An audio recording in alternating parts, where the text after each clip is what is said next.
Hello and welcome back to Tutoring with Gavin. In this series of videos, I'll be exploring The Strange Case of Dr. Jekyll and Mr. Hyde by Robert Louis Stevenson, showing you how to get a great grade in the GCSE English Literature exam. In this video, I'll be exploring the background to the novella, which will help you understand the relationship between the text and the context in which it was written. Robert Louis Stevenson, one of the masters of the Victorian adventure story, was born in Scotland in 1850. Respiratory troubles plagued him throughout his life. He was raised in the wealthy Newtown area of Edinburgh, but spent his youth exploring the darker, more sinister side of town. Stevenson often visited places of ill repute and iniquity and saw the pressures of living a Puritan existence at odds with his bohemian lifestyle. Dr. Jekyll takes some kind of potion in the story which could represent opium. When Stevenson wrote the story in 1886, London had legal opium dens. In Oscar Wilde's 1891 novel, The Picture of Dorian Gray, he writes, "There were opium dens where one could buy oblivion.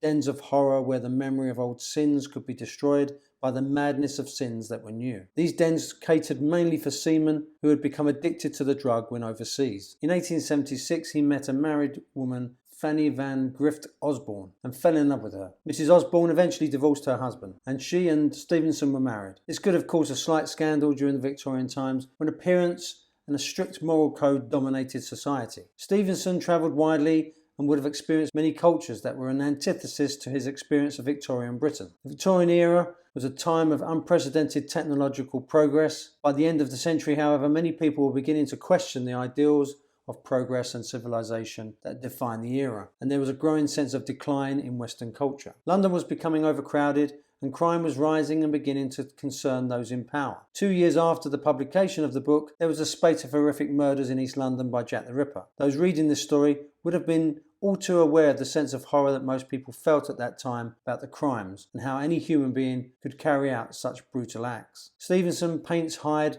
as an urban creature, utterly at home in the darkness of London's hidden alleys and walkways, where countless crimes take place. With growing Victorian fears about immigration, disease, sexual promiscuity, moral degeneration and decadence, Stevenson provides us with a character containing the sophisticated gentleman in Dr. Jekyll and the depraved savage Mr. Hyde, questioning the divide between civilization and savagery, good and evil. Stevenson seems to be suggesting that we can all be fooled by the outward appearance of apparently respectable people like Dr. Jekyll, when lurking beneath is the potential for evil. Dr. Jekyll has thrown off the shackles of Victorian society and created his own moral compass. The pious and often hypocritical nature of Victorian society meant that many people suppressed their desires and feelings. Preserving one's reputation was also important. When Utterson suspects Jekyll first of being blackmailed and then of sheltering Hyde from the police, he does not make his suspicions known. Part of being Jekyll's good friend is a willingness to keep his secrets and not ruin his respectability. The importance of reputation in the novel also reflects the importance of appearances, facades and surfaces, which often hide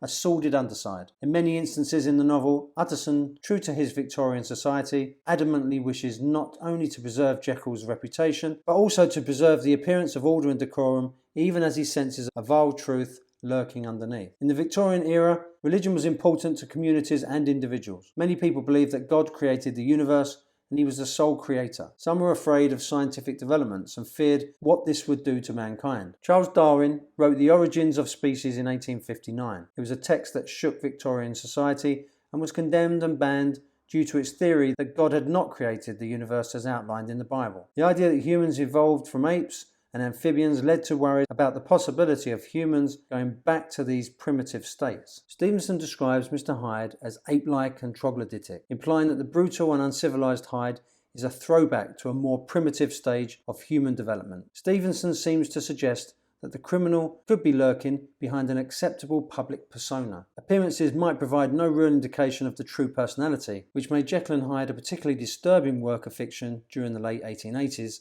fitting perfectly into the rising popularity of the Gothic genre. Well, I hope this has helped you in your revision. If you like the video, please give it a thumbs up and please subscribe to the channel so that you get notifications of future tutorials. Until next time.